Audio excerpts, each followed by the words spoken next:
आज हम डिस्कस करने जा रहे हैं मोल कंसेप्ट। मोल कंसेप्ट के बारे में आपने 9th और 10th क्लासेस में भी सुना होगा। यहाँ पर हम उसको थोड़ा सा हाई लेवल के ऊपर डिस्कस करेंगे।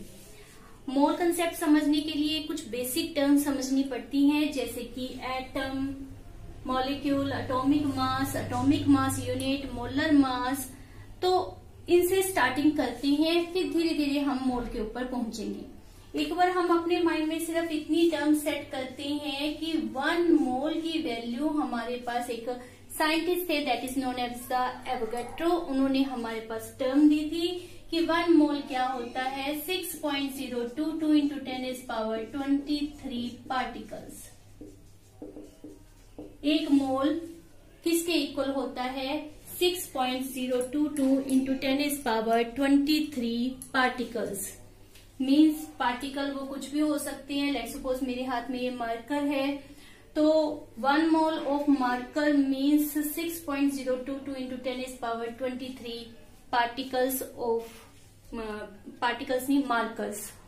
1 मोल ऑफ किसी भी चीज का रेफर कर देते हैं, 1 मोल ऑफ मोबाइल, तो मीन्स 6.022 इंटू 10⁻23 मोबाइल्स होंगे। तो यहाँ पर पार्टिकल स्पेशली हमारे पास केमिस्ट्री में किसके लिए यूज करते हैं, for the atom, ion, molecule, electron, proton etcetera, इनके लिए ये टर्म यूज की जाती है। तो अब हम स्टार्ट कर रहे हैं विद द एटम। एटम क्या होता है, ये आपने पहले से किया हुआ है। इट इज स्मॉलेस्ट पार्टिकल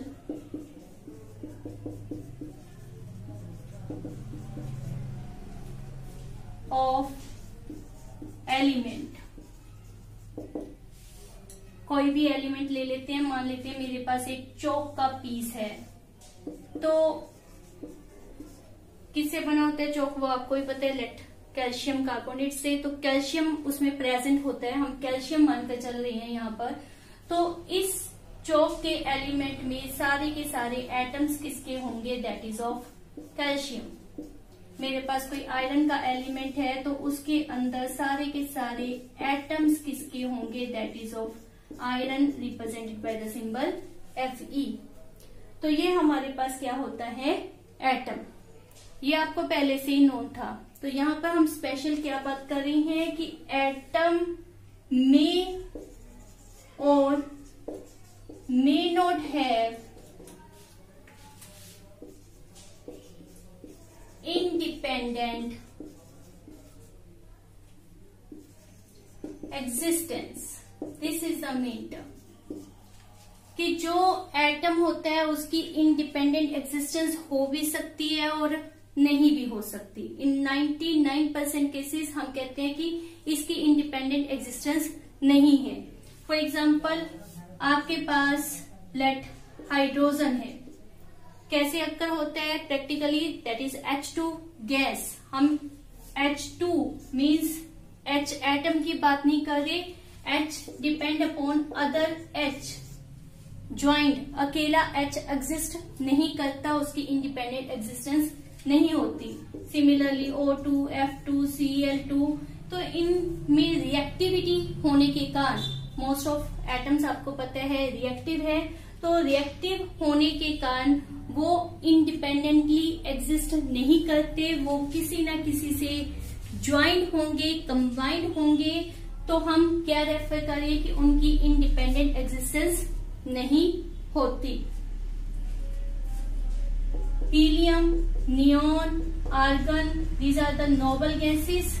और नोबल गैसेस इनर्ट है, रिएक्टिव नहीं होती, इसलिए हम ये कहते हैं कि वो इंडिपेंडेंट एग्जिस्ट करती हैं। इसलिए हम एटम के लिए डेफिनेशन क्या यूज करेंगे कि इट मे और may not have independent existence. But about molecule, it is also a small particle of element और मॉलिक्यूल, कंपाउंड। एलिमेंट और कंपाउंड को बनाने वाला स्मॉल पार्टिकल भी मॉलिक्यूल होता है। समटाइम्स बच्चे मिस्टेक करते हैं कि एलिमेंट के अंदर एटम पाया जाता है, मॉलिक्यूल नहीं पाया जाता, बट इनफैक्ट एलिमेंट के अंदर मॉलिक्यूल भी प्रेजेंट होता है। हाउ? बिकॉज जब हम इसकी अच्छी तरह से जांच करते हैं तो हमें पता चलता है कि चौक के अंदर जो कैल्शियम है वो सिंगल सिंगल नहीं प्रेजेंट, वो एक दूसरे से ज्वाइंट है, एक दूसरे से जुड़े हुए हैं। तो अगर वो जुड़े हुए हैं तो वो क्या बन गया? मॉलिक्यूल। अगर वो कंबाइंड है, 2 जुड़े हुए हैं, 3 जुड़े हुए हैं, इसमें आयरन 2 या 3 आयरन एक दूसरे से बाइंड अप हैं, तो they are not now atom. Atom जब एक दूसरे से कंबाइन कर जाते हैं तो वो क्या बन जाता है? मॉलिक्यूल। तो एलिमेंट या कंपाउंड को बनाने वाले स्मॉल पार्टिकल्स भी क्या होते हैं? मॉलिक्यूल्स। और स्पेशल जो डिफरेंस पॉइंट ऑफ व्यू याद रखने हैं, it always have independent existence. This is the main point. किसी भी मॉलिक्यूल की बात करो, ये हमने मॉलिक्यूल्स ही लिखे थे, तो इन सब की अपनी इंडिपेंडेंट एग्जिस्टेंस है। मान लेते हैं HO से ज्वाइन कर गया, there is formation of water, इसकी अपनी इंडिपेंडेंट एग्जिस्टेंस है। HCl से ज्वाइन कर गया, HCl, इसकी अपनी इंडिपेंडेंट एग्जिस्टेंस है। H2, SO4, SO2, SO3, ये नहीं है टर्म कि SO2 तो इंडिपेंडेंट एग्जिस्ट नहीं करेगा, SO3 करेगा। इनफैक्ट ये सभी इंडिपेंडेंटली एग्जिस्ट करते हैं, तो इन सब की अपनी इंडिपेंडेंट एग्जिस्टेंस होती है। तो मेन पॉइंट क्या याद रखना है कि एटम की इंडिपेंडेंट एग्जिस्टेंस पॉसिबल है भी और नहीं भी, बट मॉलिक्यूल की ऑलवेज इंडिपेंडेंट एग्जिस्टेंस होती है। नेक्स्ट, मॉलिक्यूल जो होता है 2 टाइप का होता है। One is homoatomic molecule, second is heteroatomic molecule. नाम से ही क्लियर है, आपके पास होमो शब्द हमेशा तब यूज किया जाएगा जब सेम टाइप हो और हेटेरो डिफरेंट। तो अगर कल मॉलिक्यूल को बनाने वाले एटम सेम है, लाइक H2, N2, O2, सारे एक जैसे हैं, तो हमारे पास कैसा मॉलिक्यूल बनेगा? That is homoatomic. If they are of different type, like HCl, SO2, NO2, they are different type, तो इसको हम क्या कहते हैं? Heteroatomic molecule. Homoatomic and heteroatomic molecule. अब हम बात करेंगे अबाउट द एटॉमिक मास। तो मास की मेजरमेंट के लिए आपको पता है किसी भी चीज की मेजरमेंट के लिए 2 चीजें चाहिए होती है, one is number and second is unit. Means मान लेते हैं कि मैंने किसी भी चीज को मेजर किया, लेट्स सपोज शुगर को मेजर कर रही हैं, तो आई से it is 2 kg, it is 3 kg, it is 4 kg।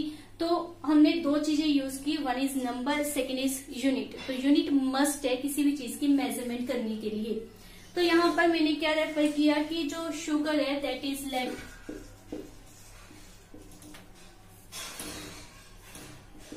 Late 2 kg। It means जो शुगर है that is 2 times greater than 1 kg, 2 times greater than 1 kg। तो ये kg क्या है? किलोग्राम।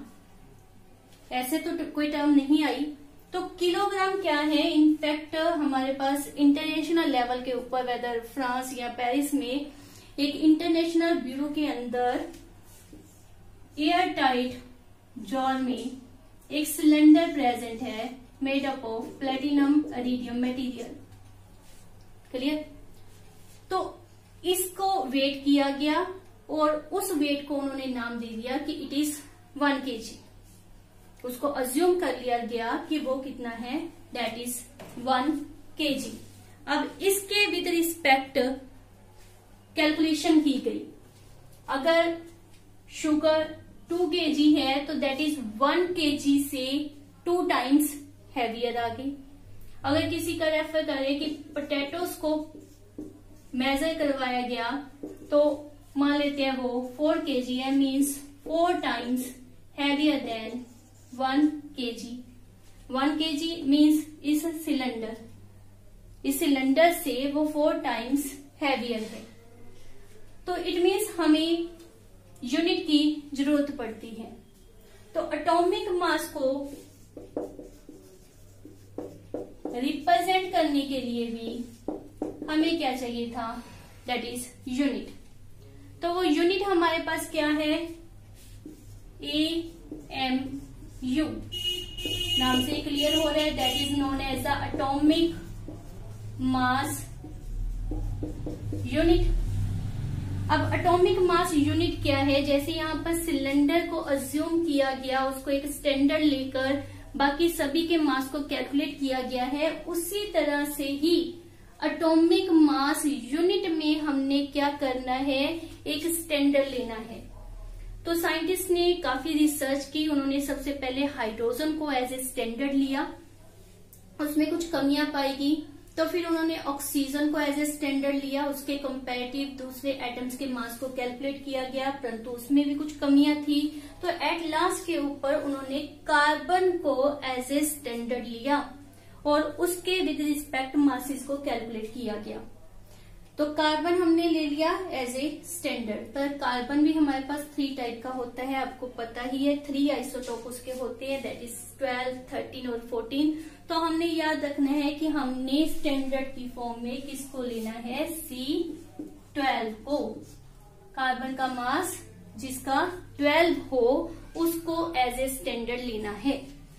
तो एटॉमिक मास यूनिट में हमने क्या करना है, व्हाट इज, ये क्वेश्चन भी आपसे पूछा जा सकता है 1 मार्क्स 2 मार्क्स में, what is atomic mass unit, it is 1/12 the mass of 1 atom of carbon taken as 12। ठीक जी, तो ये हमारे पास आ गया AMU।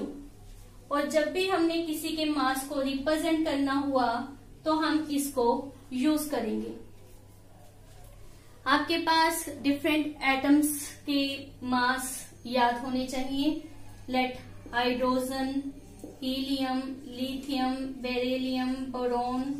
मैं फर्स्ट 5 रेफर कर रही हूं, तो इसका 1 AMU एटम की बात कर रहे हैं, it is 4, it is 7, it is 9, it's 11। तो ये हमारे पास एटम्स के मास रेफर किए गए हैं। तो इसमें लिखा क्या है हमने कि हीलियम जो है दैट इज 1 AMU से 4 टाइम्स हैवियर है, बेरिलियम जो है वो 1 AMU से 9 टाइम्स हैवियर है। तो इस तरह से with the help of AMU हम atomic mass of any atom represent कर सकते हैं। तो फर्स्ट ऑफ ऑल हम अपने एटॉमिक मास की डेफिनेशन को ही कवर करते हैं। तो हमारे पास एटॉमिक मास की क्या डेफिनेशन आ जाएगी, it is number of times an atom of given element heavier than 1 AMU। या इसको परफेक्ट लिखना हो तो क्या लिखेंगे, an atom of given element heavier than 1/12 mass of 1 carbon atom, 1 carbon atom that is C12। ये हमने अभी मेंशन किया है कि कोई भी एटम के मास को लिखना हो तो हम क्या कहेंगे कि वो 1 AMU से कितने टाइम्स हैवियर होता है। तो वो क्या आ जाएगा, उसका atomic mass. How many times a given atom is heavier than 1 AMU। Next है हमारे पास 1 मार्क्स में क्वेश्चन पूछा जाता है कि give the value of 1 AMU। तो जब रिसर्च शुरू हुई थी उस समय तो इतने हमारे पास एक्सपेरिमेंट्स या इतने इंस्ट्रूमेंट अच्छे नहीं थे जिसके द्वारा हम कार्बन के मास की कैलकुलेशन कर सकते, लेकिन नाउअडेज हमारे पास बहुत से अच्छे इंस्ट्रूमेंट्स हैं। तो उनमें से ही एक मेथड होता है that is known as the mass spectroscopy.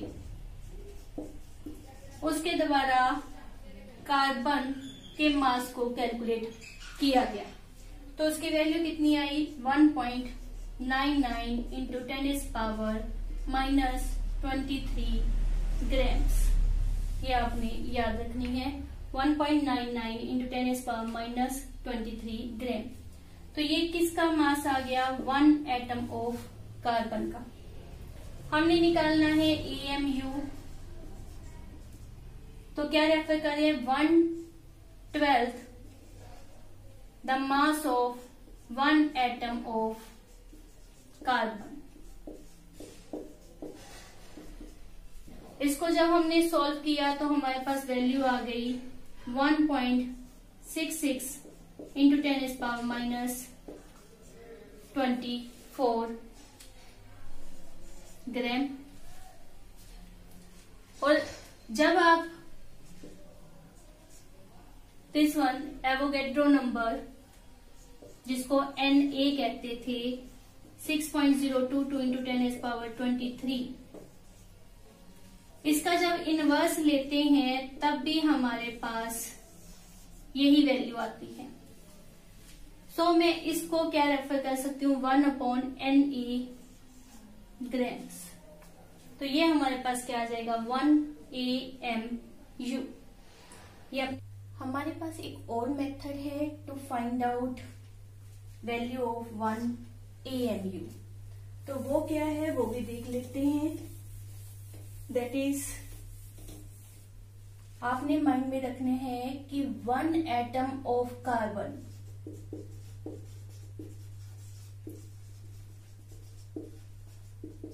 Has mass 12/1 mole grams. 1 मोल जिसको हमने Na मेंशन किया था 6.022 इंटू 10⁻23 होता है। AMU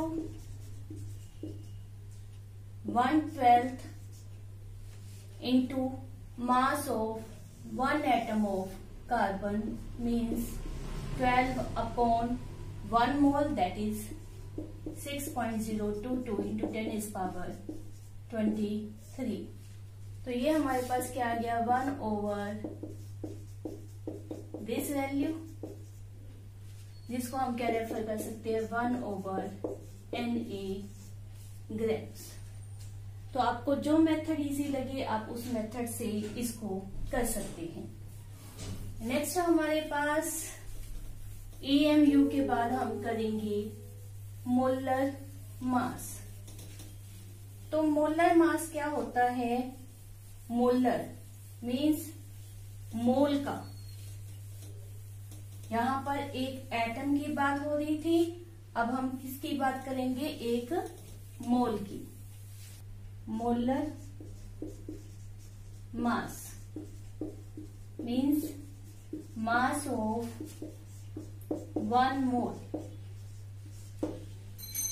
of atom, ion, molecule, जिस भी चीज की हम बात कर रहे हैं।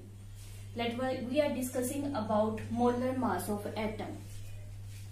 मोलर मास किसी भी एटम का कंसीडर कर लेते हैं। लेट ऑक्सीजन एटम का हमने कैलकुलेट करना है। इट मीन्स हमने 1 मोल ऑफ ऑक्सीजन एटम का मास कैलकुलेट करना है। Right, 1 atom of oxygen, one atom of oxygen has mass, तो हमने क्या किया था, that is 16 AMU। Atomic mass को हम किस में रिप्रेजेंट करते हैं, इन AMU। अब हमारे पास है 1 mole of oxygen atom. 1 mole means Na लिखते हम 6.022 × 10⁻23 लिखने की जगह पर हम इसको शॉर्टकट में Na से रिप्रेजेंट कर देते हैं। Na एटम ऑफ ऑक्सीजन का मास कितना होगा, 16 AMU into Na। अब AMU का मीनिंग क्या था, हमने 2 मेथड से कैलकुलेट किया, that is 1/Na into Na। ये किस में था हमारे पास, ग्राम में, तो नेट हमारे पास क्या रह जाएगा, 16 ग्राम। अब ये 16 ग्राम क्या आया हमारे पास, मोलर मास। और इसी डिफरेंस को हमने माइंड में रखना है कि जो 16 AMU है ये क्या होता है, that is atomic mass. Atomic mass को इसमें लिखते हैं AMU में, और जो मोलर मास होता है उसको हम किस में लिखते हैं, इन सिंपल जो हमारे प्रैक्टिकल लाइफ में यूनिट यूज होती हैं, दैट इज ग्राम, किलोग्राम, उस तरह से लिखा जाता है। तो ये मेन आपने पॉइंट अपने माइंड में रखना है कि एटॉमिक मास AMU में और मोलर मास ग्राम। वैल्यू देख रहे हैं, वैल्यू में कोई डिफरेंस आया, नो, वैल्यू वही रही, 16 थी 16 ही रही, सिर्फ फर्क क्या आ गया, यूनिट्स का। तो यहां से एक और टर्म हमने अपने माइंड में रखनी है, molar mass also said as gram atomic mass, means when atomic mass is written in grams, so that is called as gram atomic mass और मोलर मास। वैल्यू वही रहेगी, हमने लिखा atomic mass of nitrogen 14 AMU। अब लिख रहे हैं molar mass of nitrogen या gram atomic mass of nitrogen, तो वैल्यू कितनी आ जाएगी, 14 ग्राम। ये इन दोनों में मेन डिफरेंस है जो आपने माइंड में रखना है। नेक्स्ट आपने माइंड में रखना है कि आपके पास जो भी न्यूमेरिकल होते हैं, कैलकुलेशंस पूछी जाती है, तो वो नॉर्मली ग्राम्स में पूछी जाती हैं। तो उसी के बेसिस के ऊपर एक न्यूमेरिकल कर रही हैं, that calculate mass of 1 atom of silver, 1 atom of silver। अब वैसे तो आपको सब में दिया होता है कि उसका मोलर मास क्या है। इफ ये इम्पोर्टेंट, जैसे ये सिल्वर इम्पोर्टेंट है, तो इनका आपने याद भी रखना है कि इनका जो मोलर मास है वो कितना होता है, 108 ग्राम। और हमने किसका पता करना है, 1 एटम ऑफ सिल्वर का। तो वो किस में कैलकुलेट करना है, ये आपने दिमाग में रखना है कि इन ग्राम्स कैलकुलेट करना है। तो 1 mole of silver atom has mass this one, right. ये हमारे पास 1 मोल ऑफ सिल्वर एटम का मास दिया है, बिकॉज ये इसका क्या है, मोलर मास। और हमने किसका पता करना है, 1 एटम ऑफ सिल्वर का। तो कैसे करेंगे, 108 अपॉन मोल, तो ये हमारे पास क्या आ जाएगा, 108 अपॉन दिस वन नंबर, ये आपका ग्राम्स में आंसर आ जाएगा। और इसको आप अपने आप कैलकुलेट करना, अप्रोक्सीमेट इसकी वैल्यू जो है 1.79 इंटू 10⁻⁻22 आएगी। हमने यहाँ पर atomic mass of nitrogen in AMU refer किया है, यूनिट क्या है, AMU। लेकिन इस क्वेश्चन में जो हमारे पास मास कैलकुलेट करने के लिए कहा गया है वो किसमें है, ग्राम में। Normally if they are not writing here कि आपने किस यूनिट में कैलकुलेट करना है, तो मीन्स आपने ग्राम में कैलकुलेट करना है, तो ये आपके पास मेथड होता है। नेक्स्ट हम करेंगे मॉलिक्यूलर मास। तो मॉलिक्यूलर मास क्या होता है, क्या होगा मॉलिक्यूलर मास, दैट इज जैसे हमने किया था एटॉमिक मास। एटॉमिक मास हमारे पास क्या मेंशन किया गया था, number of times it is heavier than 1 AMU। उसी तरह मॉलिक्यूलर मास भी क्या होता है, number of times a given molecule is heavier than AMU। ये दिमाग में रखना कि एटॉमिक मास के समय भी कंपैरिजन किससे करते हैं, AMU से। मॉलिक्यूलर मास के समय भी कंपैरिजन किससे करना है, AMU से ही। इस समय आपने कंफ्यूज नहीं होना कि हमने मॉलिक्यूल को मेंशन करना है और रेफर कर रहे हैं AMU, बिकॉज आपको कार्बन एज ए स्टैंडर्ड दिया गया है, उसका नाम आपने AMU रखा है, but we are comparing with but carbon. Carbon standard है, इसलिए कार्बन के कंपैरिजन आपने जो मास रिप्रेजेंट करना है वो मॉलिक्यूलर मास है। तो डेफिनेशन वही रहेगी मॉलिक्यूलर मास की भी, जैसे हमने एटॉमिक मास की थी, कि मॉलिक्यूलर मास हमारे पास क्या होगा,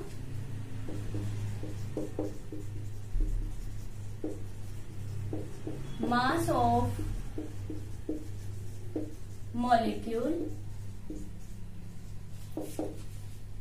is molecular mass of molecule is number of times a given molecule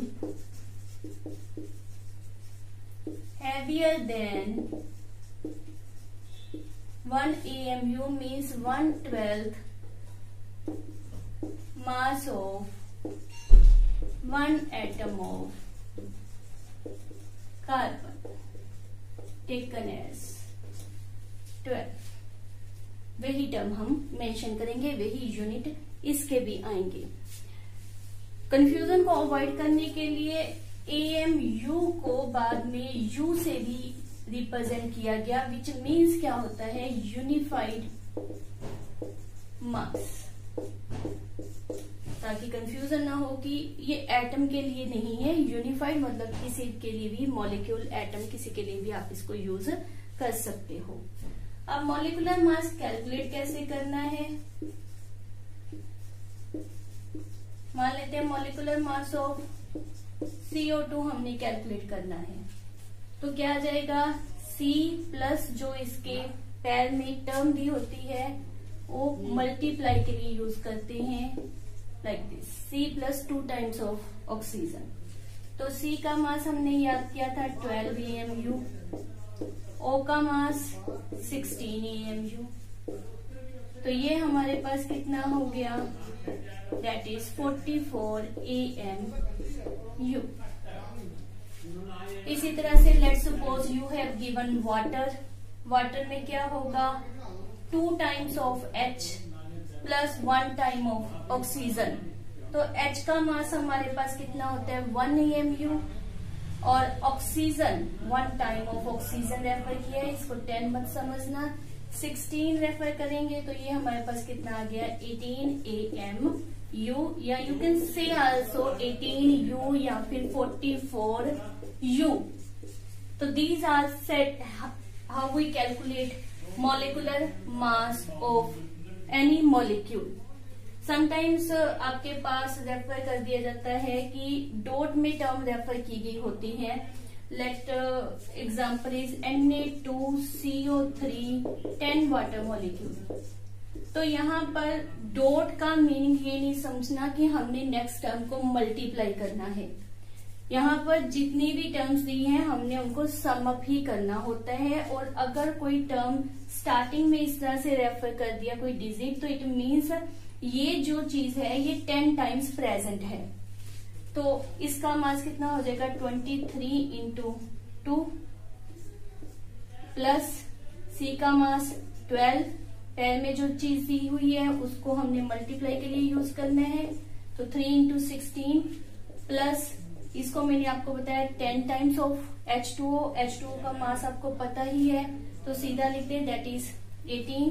तो ये हमारे पास कितना बन गया 46 plus 12 48 180।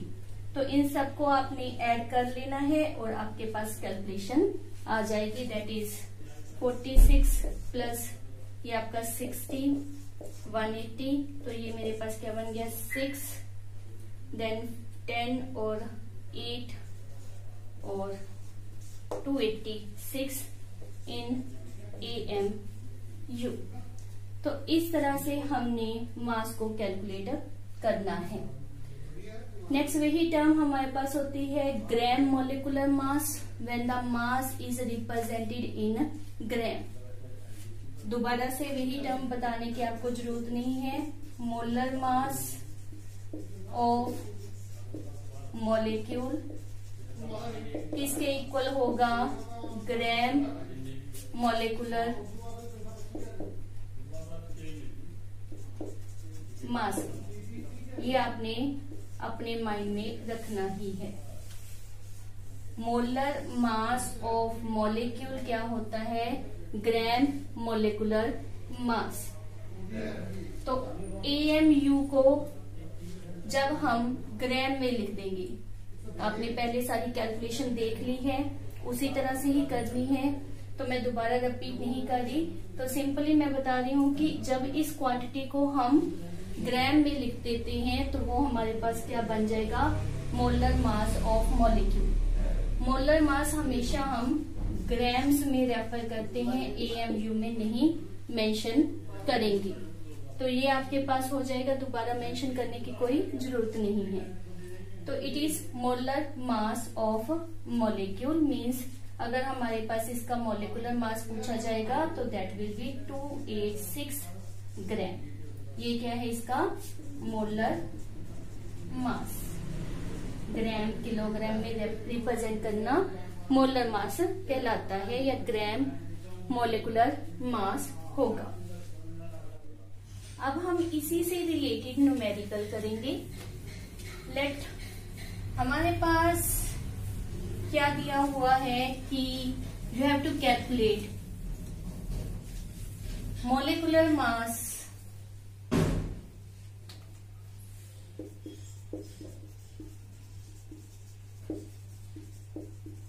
of 10⁻23 molecules of methane. कितने मॉलिक्यूल का मास कैलकुलेट करना है। अब methane means 1C4H12 plus 4 into 1 that is 16। अगर मॉलिकुलर मास है तो इसके साथ मैं क्या लिख दूंगी मोलर मास है, तो कैलकुलेशन में क्या लिख देंगे 16 ग्राम। ये इसका क्या आ गया molar mass. Molar mass means 1 मोल का मास। तो this much moles of methane का मास ये आ जाएगा, ये आपको पता ही है। कैलकुलेशन कहा गया है इसके लिए करने को, तो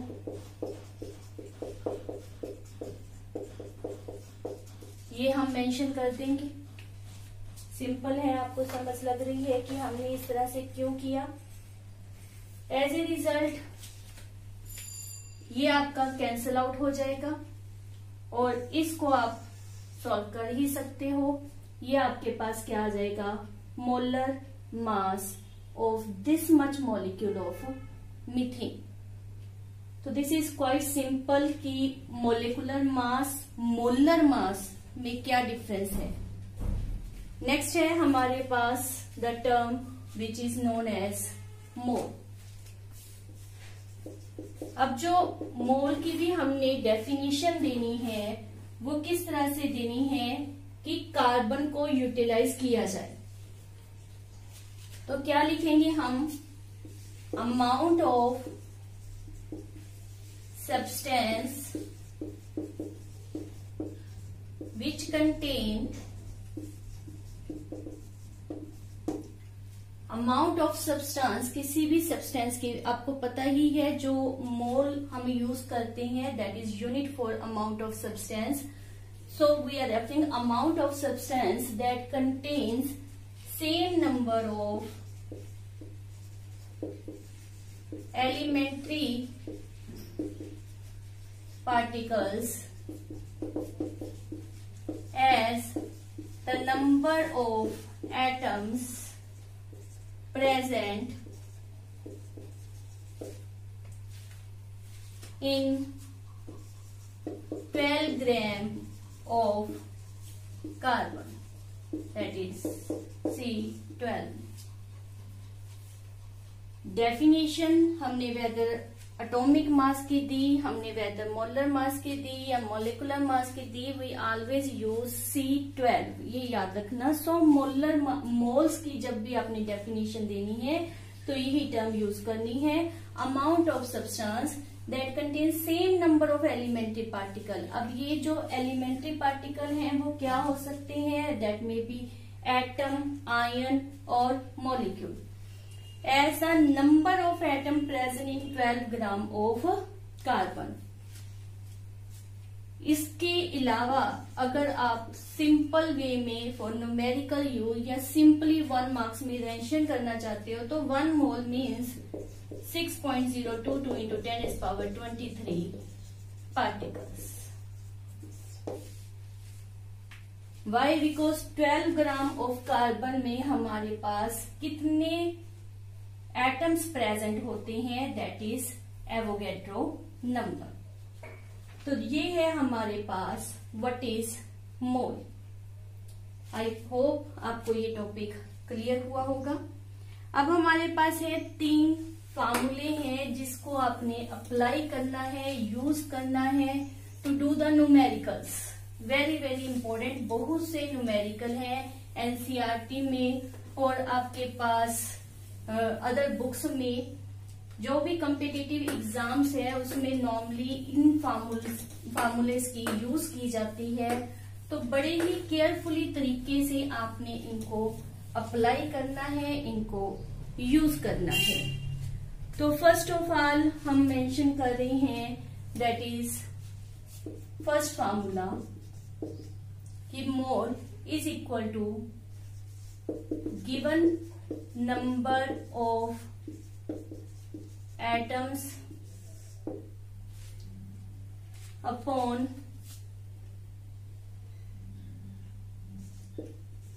Avogadro number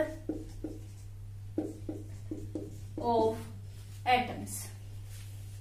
मोल का एक फार्मूला होता है given number of atoms over Avogadro number of atom. ये आपको पता ही है, ये कांस्टेंट होता है। सेकेंड इसका फार्मूला है given mass upon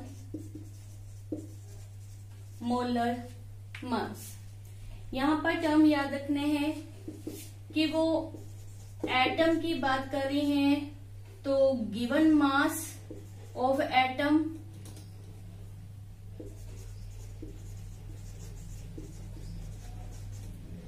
over its molar mass of atom ही हो, यहाँ मॉलिक्यूल नहीं आना चाहिए। अगर वो मॉलिक्यूल की बात कर रहे हैं तो given mass of molecule over molar mass of molecule आएगा। इन दोनों टर्म्स में आप डिफरेंस माइंड में रखो कि एटम की बात कर रहे हैं तो एटम का मोलर मास आएगा, मॉलिक्यूल की बात कर रहे हैं तो मॉलिक्यूल का मोलर मास आएगा।